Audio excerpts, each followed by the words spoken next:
नींद ना आती हो। सोचे महाराज हम बहुत बड़े योगी, हमें तो नींद आती ही नहीं है। धोखा मत खा जाना, तुम्हें किसी टेंशन में नींद नहीं आती। दुनिया के लिए नींद छोड़ दोगे तो रोगी बन जाओगे, और परमात्मा के लिए नींद छोड़ दोगे तो फिर आप योगी बन जाओगे। नींद को जीतना बड़ा मुश्किल है। संत महापुरुष कब सोते हैं कब जागते हैं पता ही नहीं लगता, और जागते जागते वो कभी बीमार भी नहीं होते। संसार की निंदाओं को भी वो स्तुति समझे। वो संत है, वो महापुरुष है। सब गुण भगवान भोलेनाथ के अंदर नजर आते हैं। भगवान शंकर का नाम नीलकंठ हुआ, तत्पश्चात समुद्र मंथन हुआ है, और इसमें तथा उच्चस्रवा नाम अयोबू चंद्र पांडुरः, उच्चस्रवा नाम का घोड़ा निकला जो राजा बलि को दे दिया गया। राजा बलि को एक घोड़ा क्यों दिया गया? क्योंकि जिसके पक्ष में उच्चस्रवा घोड़ा होगा उसके पक्ष में अमृत नहीं होगा। अमृत नाम परमात्मा का है। और उच्च श्रवा किसे कहते हैं? उच्च माने कीर्ति, श्रवा माने धन। जिनके पास में धन और कीर्ति का अहंकार है उनके पास अमृत रूपी परमात्मा कभी नहीं आ सकता। इसलिए उच्च श्रवा नाम का घोड़ा वो राजा बलि को दे दिया गया। उसके तत्पश्चात इसमें से एक ऐरावत नाम का हाथी निकला। ऐरावत नाम का हाथी जो कि देवराज इंद्र को दे दिया गया। जिसके पक्ष में यह हाथी है उसके पक्ष में अमृत रूपी परमात्मा जरूर है। जिनको भगवान चाहिए वो एक एक हाथी खरीद के अपने घर लेके आए। किसी पार्टी का प्रचार नहीं कर रहा। हाथी की विशेषता है। हाथी की विशेषता क्या है? हाथी की सूंड लंबी है और पूंछ छोटी है।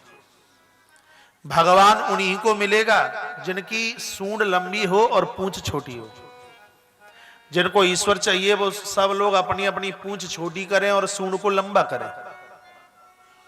लोग टटोल रहे हैं, कह रहे हैं महाराज हमारी पूंछ भी नहीं है और हमारी सूंड भी नहीं है। पांडाल में ऐसा कोई भी नहीं है जिसके पूंछ ना हो, जिसके सूंड ना हो। लेकिन अंतर इतना है, उस हाथी की पूंछ छोटी है, सूंड लंबी है, और जहां बैठे हैं उनकी सूंड छोटी है और पूंछ लंबी है।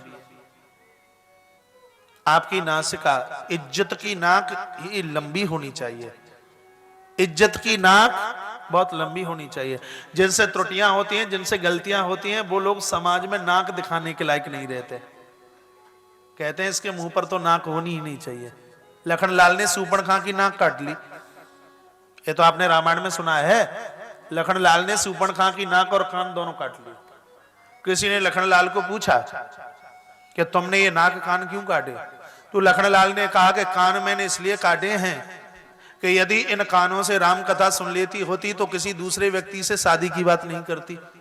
और इसकी नाक इसलिए काट ली है जो अपने पति को छोड़कर के परपुरुष से नाता जोड़े, उसके मुंह के ऊपर इज्जत की नाक होनी ही नहीं चाहिए। तो सूंड का मतलब है इज्जत की नाक। जिसके पास इज्जत की नाक नहीं है उसके पास में है क्या? बात समझ में आ रही है कि मुझे खुश करने के लिए तालियां बज रही हैं? समझने की कोशिश कीजिए। इज्जत की नाक हो लंबी, और ये पूंछ क्या है? लोग कहते हैं महाराज हमारे पास पूंछ क्या है? हर व्यक्ति तो आज पूंछ के लिए परेशान है। पूंछ क्या है? लोग कहते हैं महाराज घर में पूंछ नहीं है, ससुराल में पूंछ नहीं है, माँ बाबू जी के सामने पूंछ नहीं है। लोग इस पूंछ के लिए तो परेशान हैं। ये पूंछ क्या है? प्रतिष्ठा की पूंछ। जब तक प्रतिष्ठा की पूंछ छोटी नहीं होगी और इज्जत की नाक लंबी नहीं होगी तब तक अमृत रूपी परमात्मा हमें और आपको मिलने वाला नहीं है। प्रतिष्ठा की पूंछ, व्यक्ति प्रतिष्ठा का बड़ा भूखा है। प्रतिष्ठा की पूंछ हो छोटी, इज्जत की नाक हो लंबी, भगवत कृपा, भगवान की कृपा हो जाएगी। तत्पश्चात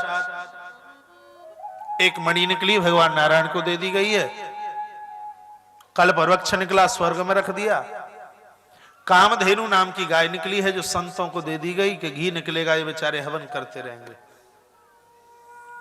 और ये सब कुछ निकलने के बाद में इसमें से छम छम करती हुई माता भगवती रमा, महाराज माता भगवती लक्ष्मी प्रकट हो गई। बोले लक्ष्मी नारायण भगवान की। देवताओं ने कहा हमारी बन जाओ, बड़ी सुंदर हो। दैत्यों ने कहा हमारी बन जाओ। लक्ष्मी माता ने कहा जो हमें स्वप्न में भी न चाहे हम तो उसकी बनेंगे। पंक्ति लगाकर बैठ जाइए, जो हमें पसंद आएगा उसके गले में माला डाल देंगे।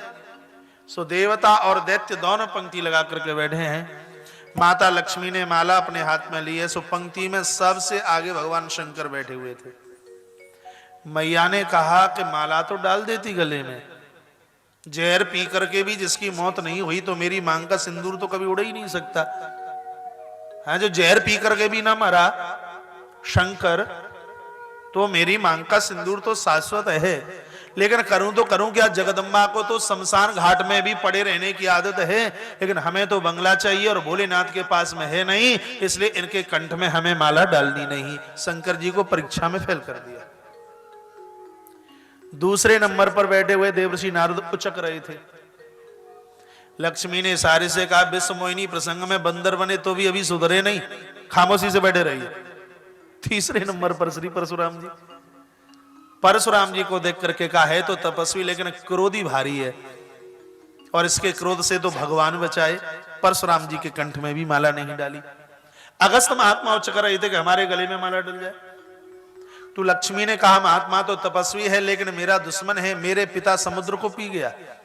अगस्त जी ने समुद्र को पिया, इसलिए तुम्हारे कंठ में तो माला डाल ही नहीं सकती। भृगु जी महाराज बैठे थे। लक्ष्मी ने कहा, पति की छाती में लात तुमने मारी, चढ़प प्रहार किया, इसलिए तुम्हारे गले में तो हम माला डाल ही नहीं सकते। सबको फेल कर दिया। तब पंक्ति के अंतिम छोर पर भगवान नारायण बैठे। सो मैया ने जाकर नारायण के गले में माला डाल दी। जैसे आपने ताली बजाई ऐसे ही देवताओं ने ताली बजाई, फूलों की वृष्टि होने लगी और भगवान मुस्कुरा गए। लक्ष्मी ने कहा, ओ अच्छा अच्छा, तुम ये सोच रहे होंगे कि हमने तुम्हें पसंद कर लिया इसलिए हंस रहे हो। नारायण ने कहा, और क्या? लक्ष्मी ने कहा, धोखा मत खा जाना, इसलिए हमने माला गले में नहीं डाली। तो फिर हमने माला इसलिए गले में डाली क्योंकि पंक्ति के अंतिम छोर पर हैं आप, और आपके बाद में अब कोई और है नहीं। हमने सोचा ये मौका भी चूक गए तो बाद में कुंवारी का कुंवारा ही रहना पड़ेगा, ये सोचकर हमने तुम्हारे कंठ में माला डाल दी। विवाह हुआ। बोले लक्ष्मी नारायण भगवान की। ये विवाह कौन सी तारीख कौन से मुहूर्त में हुआ? दीपावली के दिन। दिवाली के दिन आप दो त्योहार मनाते हो, एक तो दीप मालिका, दीप प्रज्वलन करते हो, और एक माता भगवती लक्ष्मी की पूजा आप करते हो। ये दो त्योहार मनते हैं। दीप मालिका इसलिए है क्योंकि दीपावली के दिन प्रभु राम रावण का उद्धार करके अयोध्या में प्रवेश किया, तो वहां के लोगों ने, माताओं ने दिए जला जला करके राम का स्वागत सम्मान किया।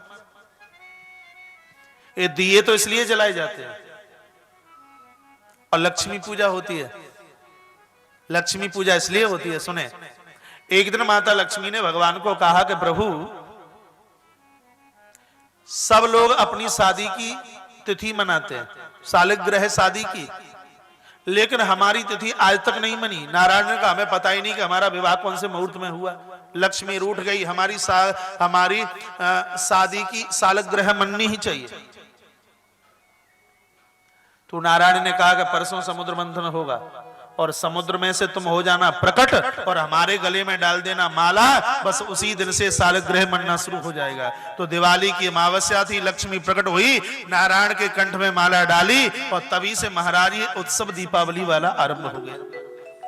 लेकिन दुविधा की बात यह है कि जब जब दिवाली आती है तो लोग सिर्फ अकेली लक्ष्मी का पूजन करते हैं। पूजन लक्ष्मी नारायण का होना चाहिए, विवाह तो दोनों का हुआ था।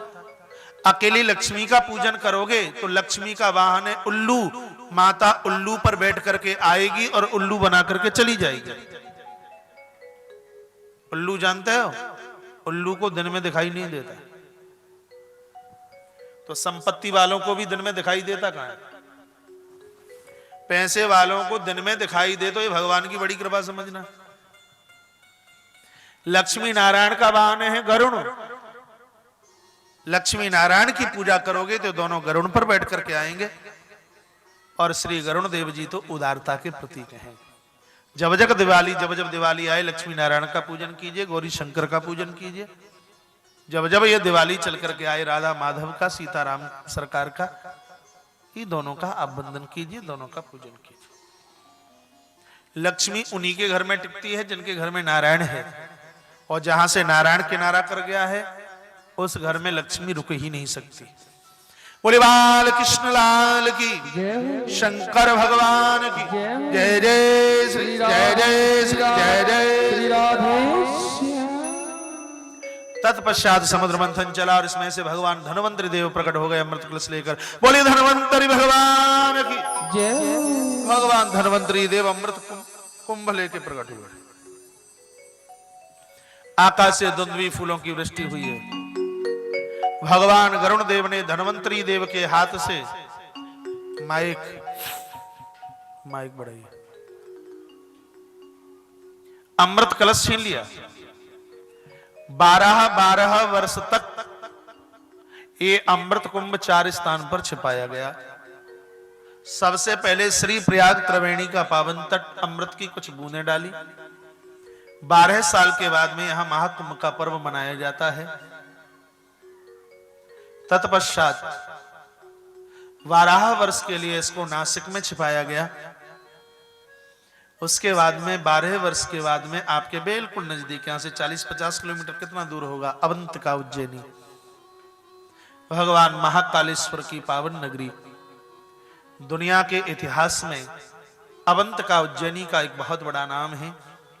यदि मैं ये कह दूं कि श्रीमद् भगवद गीता के 18 अध्यायों को जन्म देने वाली उज्जैन की माटी है, तो ये अतिशयोक्ति नहीं होगी, क्योंकि भगवान श्री कृष्ण ने जो पढ़ा, जो समझा, वो सांदीपनी गुरुजी के दरबार में इसी मालवा प्रदेश में उज्जैनी अवंतिका में बैठ करके गुरुदेव के आशीर्वाद से प्राप्त किया।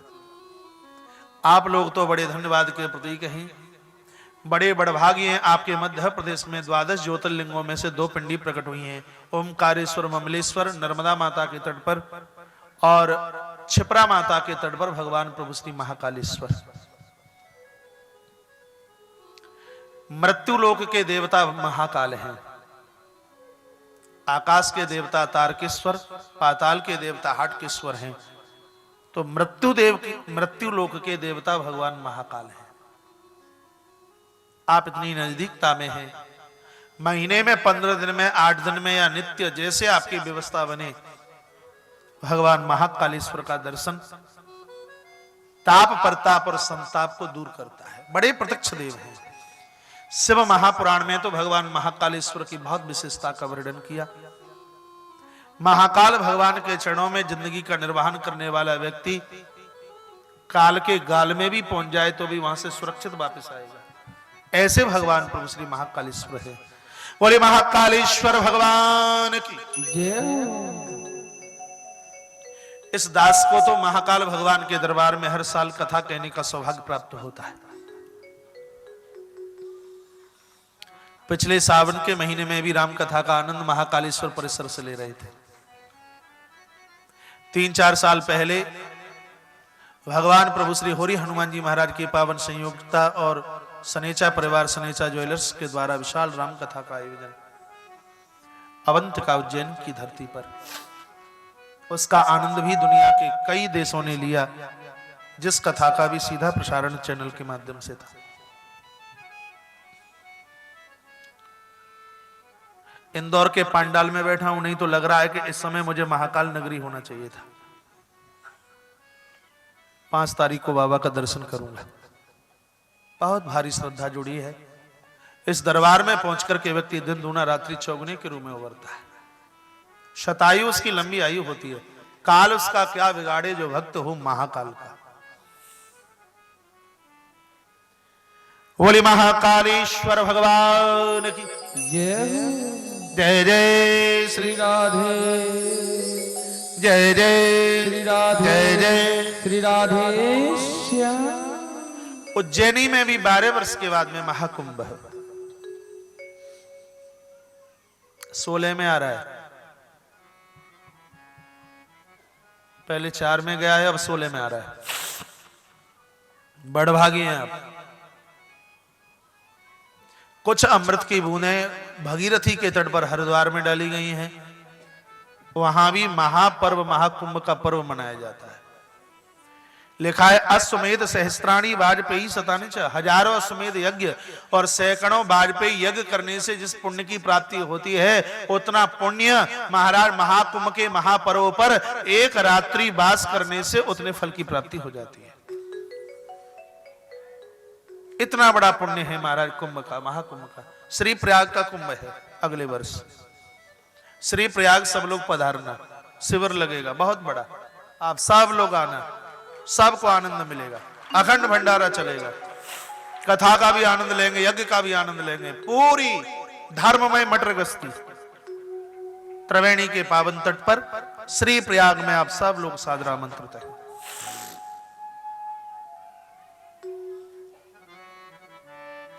स्कंद पुराण में लिखा है कि अमृत की कुछ बूंदें श्री वृंदावन में भी डाली गई। यहां भी यमुना के पावन तट पर 12 वर्ष के बाद में महाकुंभ का पर्व मनाया जाता है। 2 साल पहले वृंदावन में महाकुंभ का पर्व मनाया गया, जिसमें 1108 श्रीमद् भागवत बैठे। 1108 विद्वान ब्राह्मणों के द्वारा पारायण श्रीमद् भागवत का इंदौर, उज्जैन और नागदा के काफी भक्त थे। यहाँ के अनुष्ठान में, यज्ञ में बहुत आनंद आया और इन अनुभवों को कभी भुलाया नहीं जा सकता। अच्छा लगता है, ये जन्म यज्ञ में अच्छा लगता है। तीर्थों की कथाओं में तो बहुत आनंद आता है।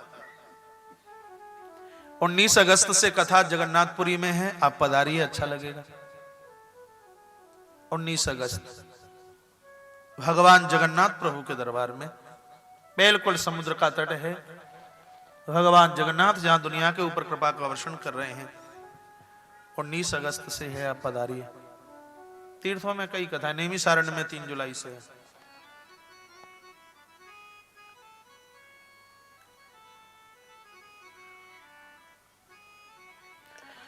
बोले बाल कृष्ण लाल की जय जय श्री जय जय जय जय राधे। श्री गरुण देव जी अमृत कलश को लेकर के नारायण के पास पहुंचे और कहा, प्रभु ये संभालिए। भगवान ने कहा, जहां से लेके आए वहीं दीजिए। धन्वंतरी जी के हाथ में वो कुंभ दिया, कलश दिया, तो बृहस्पति को मौका मिला और वो कलश को छीन करके भागा है। दैत्य आपस में लड़ने लगे, पहले मैं पीऊंगा, पहले मैं पीऊंगा। देवता लोग रोते हुए भगवान के पास पहुंचेगा, मेहनत हमने की और ये अमृत निशाचरों के हाथ चला गया। प्रभु ने कहा, चिंता न कीजिए, मेहनत की है तो उसका फल तुम्हें जरूर मिलेगा। देवता अपने स्व स्थान पर चल करके आए और देखते देखते भगवान नारायण देव ने बड़ा सुंदर सा मोहिनी रूप धारण कर लिया। बोलिए मोहिनी देव भगवान की। भगवान स्त्री बनकर धरती पर प्रकट हुए। बेस कम कीजिए, कान भारी हो रहे हैं। मोहिनी बनकर भगवान धरती पर प्रकट हुए। देवताओं ने देखा, कहा हमारी बन जाओ। गुरुदेव बृहस्पति पास में थे, कहा कि स्त्री का मुंह नहीं, स्त्री के चरणों को देखिए। जैसे ही चरणों में दृष्टि डाली तो गंगा मैया झिलमिलाती हुई नजर आ गई। देवताओं ने कहा, कोई मोहिनी मोहिनी ना, ये तो अपना नारायण है, भेष छिपा करके आए। प्रभु को लगा कि देवताओं ने मुझे पहचान लिया। भगवान अब प्रकट होकर वहां से दैत्यों के पास चले गए। दैत्य बड़े कामी हैं, अमृत भूल गए, अब सोच रहे हैं स्त्री कैसे हमारी बने। बातों में फुसलाने लगे हैं और कहा, देवी हमारे पास अमृत कुंभ है, आप बंटवारा कर दीजिए। भगवान बोले, मैं एक राह चलती हुई एक राह पथिका, मेरा विश्वास कैसे कर लिया। दैत्य बोले, दुनिया का कौन व्यक्ति होगा जो तुम्हारा विश्वास ना करे। प्रभु ने अमृत कलश हाथ में संभाला, दैत्यों को कहा पंक्तिबद्ध बैठ जाइए। निशाचर पंक्तिबद्ध बैठे। भगवान ने ढक्कन खोला कलश का और राजा बलि के कान में कहा, ऐसा लगता है कि अमृत कहीं से समुद्र से तो नहीं निकला। दैत्यों ने कहा, हाँ समुद्र से निकला है। भगवान बोले, इसलिए इसके ऊपर मुझे पानी ज्यादा नजर आता है। यदि तुम कहो तो ऊपर का पानी पानी मैं देवताओं को पिला दूं और नीचे का गाढ़ा गाढ़ा अमृत हम तुमको पिला देंगे। दैत्य तो नाच पड़ेगे, हमें कितना चाहती है। भगवान अमृत कलश लेकर के देवताओं के पास पहुंचे और अमृत पिलाना शुरू कर दिया। महाराज सबसे पहले अमृत महापुरुषों को, संतों को पिलाया। यहां तक देवराज इंद्र को भी अमृत पिलाया। और चंद्रमा को अमृत पिलाने के बाद में जब सूर्य को अमृत पिलाने लगे तो दैत्यों के मध्य में एक बड़ा खतरनाक राक्षस बैठा है, जिसका नाम है राहु। भगवान बचाए तो आदमी बचे। दूर से ही समझ लिया कि ये कोई स्त्री ना, ये सब बहरूपिया की चाल है। और घड़े में अमृत भी समाप्त होने वाला है, तो ये निशाचर सूर्य और चंद्रमा के बीच में आके बैठ गया। और जब भगवान इसको अमृत पिलाने लगे तो सूर्य और चंद्रमा ने चुगली की, कहा वो क्या करते हो, देवता नहीं देते हैं।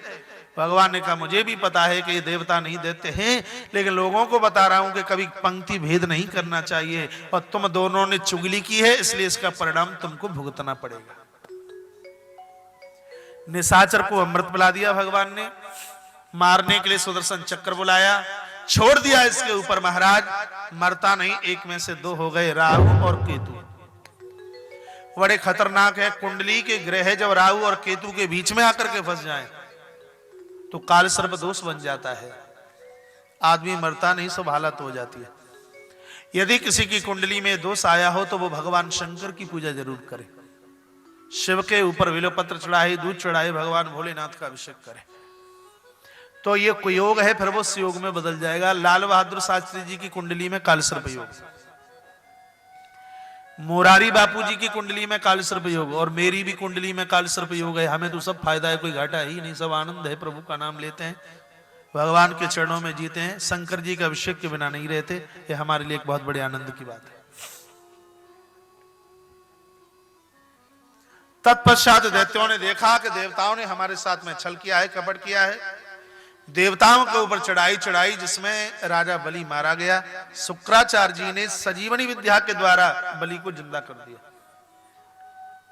ये संजीवनी विद्या क्या है? महामृत्युंजय मंत्र के आगे पीछे प्रणव लगा दिए जाए, ओम होम जूम सा भू भव स्वाहा त्र्यंबकम जजामहे सुगंधिम पुष्टिवर्धनम उर्वारुकमिव बंधनात् मृत्योर्मुक्षीयमामृतात्। ये महासंजीवनी है, मरा हुआ व्यक्ति जिंदा होता है।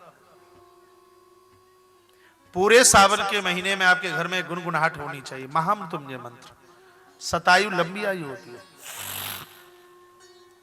इस दिव्य मंत्र के द्वारा जीवित कर दिया गया राजा बलि को, और तत्पश्चात फिर दैत्यों ने चढ़ाई चढ़ाई है, जिसमें देवता पराजित हुए। देवता जाकर के रोए माता अदिति के पास। माता अदिति ने एक व्रत किया जिसका नाम है पयोव्रत, और उस पयोव्रत के प्रभाव से फाल्गुन के महीने में द्वादशी को ठीक दोपहर के 12 बजे आंगन में साक्षात भगवान प्रकट हुए, जिनका नाम हुआ, बोलिए वामन देव भगवान की। भगवान वामन देव प्रकट हो गए महाराज। आकाश से दुंदुभियां, फूलों की वृष्टि और जय जयकार की आवाज हो रही थी। प्रभु वामन देव पधारे। देवराज इंद्र आए, हाथ में छत्र दे दिया। ब्रह्मा जी आए, हाथ में कमंडल दे दिया। सरस्वती माता ने सुंदर सी चरण पादुका और कंठ में मालाएं डाल दी। मैया ने एक 4 अंगुल की लंगोटी फाड़ करके दे दी। बामन भगवान पूछने लगे, मां क्यों बुलाया? मैया ने कहा कि देवताओं का सब कुछ हरण दैत्यों ने कर लिया है, इसलिए भाइयों की दौलत वापस लेके आइए। भगवान बोले, मैया आएवे की देर ना है भाई, और तू हमें भिक्षा मांगवे सिखावे। मैया ने कहा, जे काम तो तुम्हें करना ही होगा। भगवान इस अवतार में महाराज बड़े छोटे से बन के आए, 1.5 बिलान के, बहुत छोटे से बन के आए। किसी ने भगवान को पूछा, और अवतारों में इतने बड़े और इस अवतार में इतने छोटे क्यों? भगवान कहते हैं, और अवतारों में आया था देने के लिए, और इस अवतार में आया हूं लेने के लिए। दुनिया को बताना चाहता हूं, जो लेने की कोशिश में रहेंगे, यदि ईश्वर भी होवे तो भी उसको बौना बनना पड़ेगा, ठगना बनना पड़ेगा, उसे छोटा बनना पड़ेगा। क्योंकि देने वाले का अधिकार हमेशा ऊपर होता है, और लेने वाले का अधिकार हमेशा नीचे होता है, न्यून होता है। वैसे भी आप किसी को दीजिए तो देने वाले का हाथ ऊपर होता है और लेने वाले का हाथ नीचे होता है। मांगन से मरना भला, यह सतगुरु की सीख। हे परमात्मा, भोजन न मिले स्वीकार कर लेंगे, लेकिन किसी से भीख मांगना मत सिखाना। भगवान कहते हैं कि मांगने वाले का दर्जा छोटा होता है, न्यून होता है, भले ही वो ईश्वर भी क्यों ना हो। मैं ईश्वर बन करके आया, मांगने के लिए आया हूं, इसलिए छोटा बन करके आया। आकाश से धुंधवी और फूलों की वृष्टि और जय जयकार की आवाज हो रही थी। भगवान चल पड़े कहां? जहां शुक्राचार्य जी अपने चेले के लिए एक विश्वजित नाम का यज्ञ करा रहे हैं। ये इस स्थान का आप कभी दर्शन करना। मां तो भगवती नर्मदा मैया की परिक्रमा में स्थान पड़ता है। आजकल स्थान पड़ता है सौराष्ट्र में, जिला भरूच में ये स्थान पड़ता है। एक बहुत बड़ा तीर्थ बन चुका है वर्तमान समय में, और उस स्थान पर महाराज यजन होने के लिए जा रहा है, यज्ञ होने के लिए जा रहा है। और स्वाहा स्वाहाकार की आवाज सुनी भगवान ने, और भगवान ने इस यज्ञ मंडप में प्रवेश किया। राजा और रानी विंध्यावली और इनके पति राजा वली दोनों खड़े होकर के भगवान का स्वागत, भगवान का सम्मान कर रहे हैं। स्वागतम वो महाभागा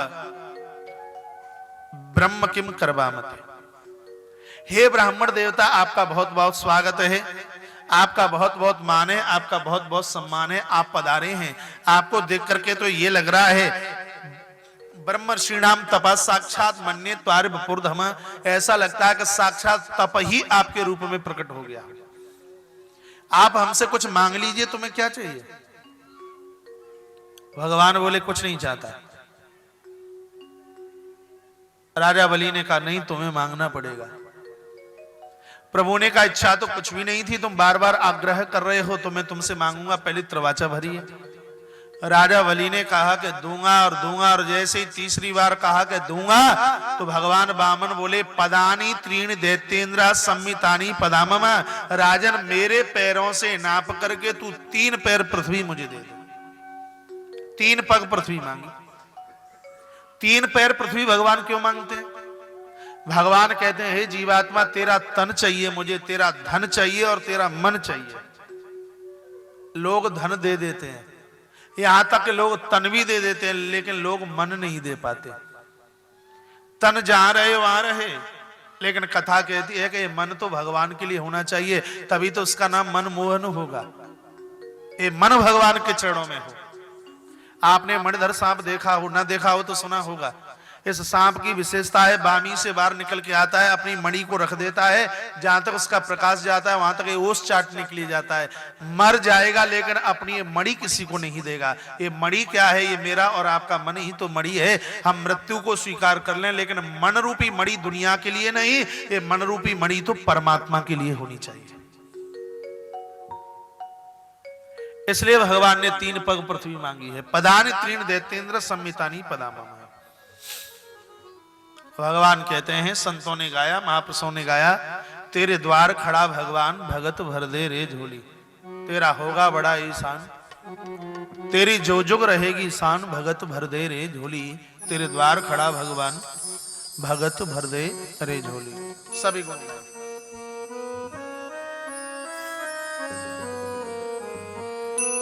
इतनी देर लगती है शुरू करने में? तेरे द्वार खड़ा भगवान भगत भर दे रे झोली, भगत भर दे। नीचे का तेरे द्वार खड़ा भगवान,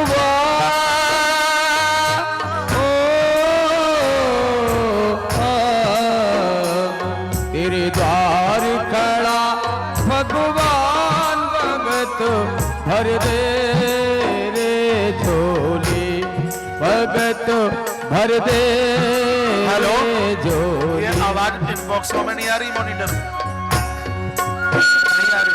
तेरा होगा ऐसा युग युग रहेगी तेरी शान, भगत भर दे झोली, भगत भर दे रे झोली।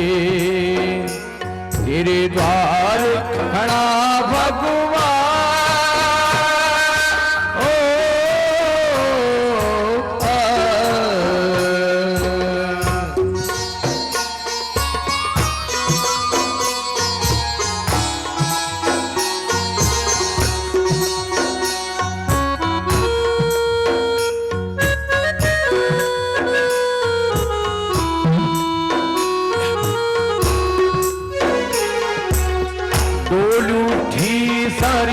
धरती देखी ले, डोलर गगन सारा, डोली उठी सारी धरती देखी ले, डोलर गगन सारा। भीख मांगने आया तेरे घर,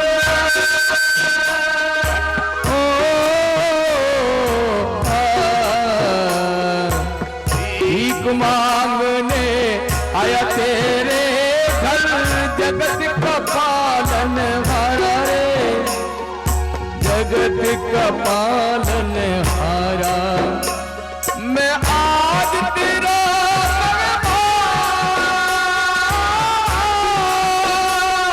मैं आज तेरा भगवान कर, तू मुझसे जरा पहचान, भगत भर दे रे झोली, भगत भर दे रे झोली।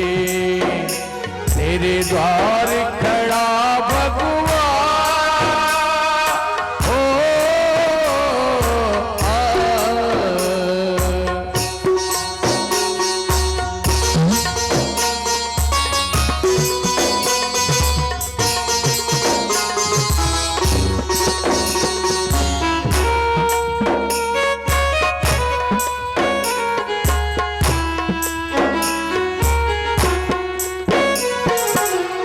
आज लुटा दे तू सर्वस्व अपना, मान ले कहना मेरा। आज लुटा दे सर्वस्व अपना, मान ले कहना मेरा। मिट जाएगा कल में तेरा, ओ मिट जाएगा पल में तेरा, जन्म जन्म का फेरा रे, जन्म जन्म का फेरा। तू छोड़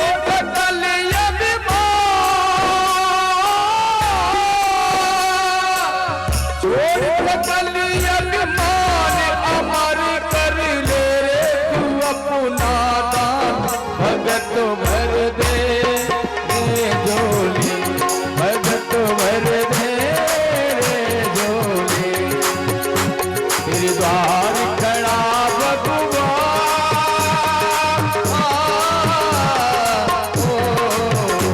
तेरे द्वार खड़ा भगवान। भगत भर दे रे झोली, भगत भर दे रे झोली।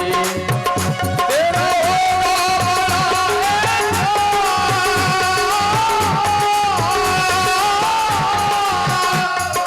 होगा बड़ा एहसान, तू युग युग रहेगी तेरी बात। भगत भर दे रे झोली, भगत भर दे रे झोली।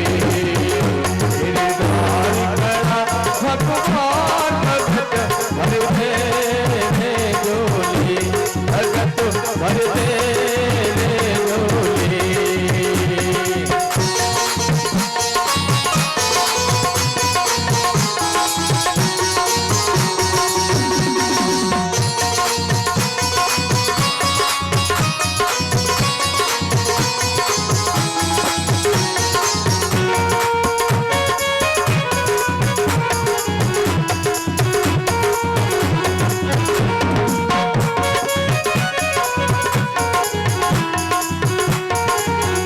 तेरे द्वार खड़ा भगवान, भगत भर दे रे झोली।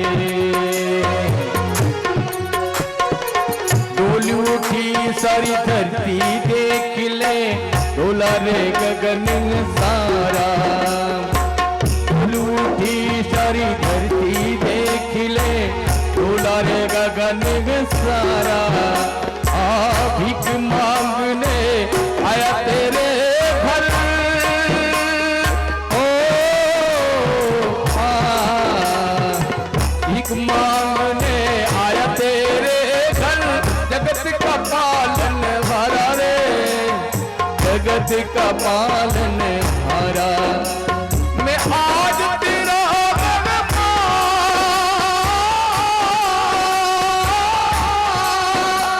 मैं आज तेरा मान कर, तू मुझसे जरा पहचान। भगत भर दे रे झोली, भगत भर दे रे झोली। द्वार खड़ा भगवान, ओ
भर दे रे झोली, भगत भर दे रे झोली, भगत भर दे रे झोली, भगत भर दे रे झोली, भगत भर दे रे झोली, भगत भर दे रे झोली, भगत भर दे रे झोली, भगत भर दे रे झोली, भगत भर दे रे झोली।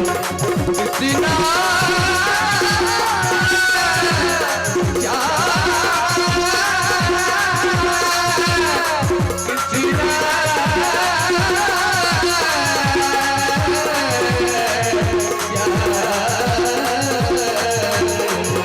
भगत भर दे रे झोली, भगत भर दे रे झोली, भगत भर दे रे झोली, भगत भर दे रे झोली, भगत भर दे रे झोली, भगत भर दे रे झोली, भगत भर दे रे झोली, भगत भर दे रे झोली। बोली वामन देव भगवान की। जय। आप सभी अपनी अपनी जगह बैठे रहें।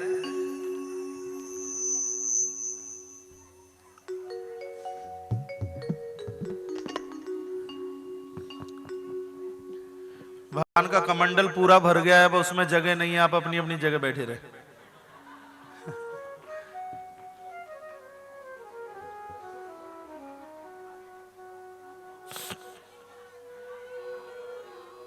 भगवान को आगे के सोफे पर बिठा देना।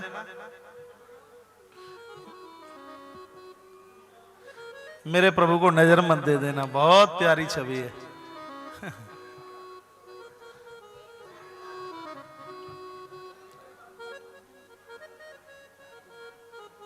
जितने भी लोग महानुभाव खड़े हैं वो बैठ जाएं अपनी अपनी जगह है।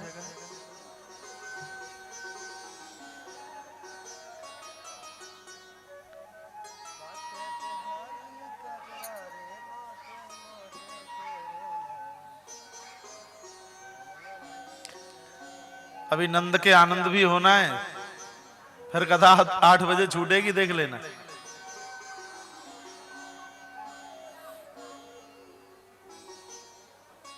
बैठाइए भगवान को।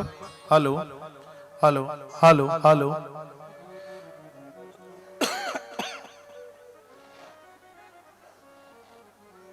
चरणों से नाप करके 3 पग पृथ्वी दे दीजिए। राजा बलि हाथ जोड़कर सामने खड़े हो गए।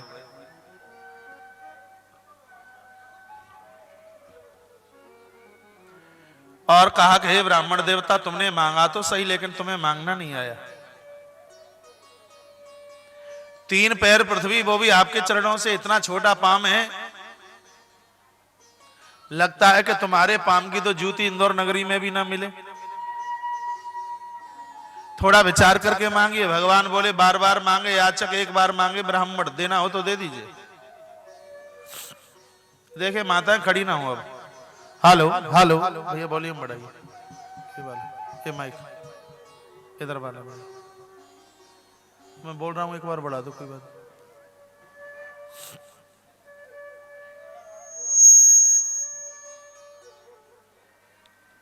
और दूंगा, तीसरी बार कहा कि दूंगा,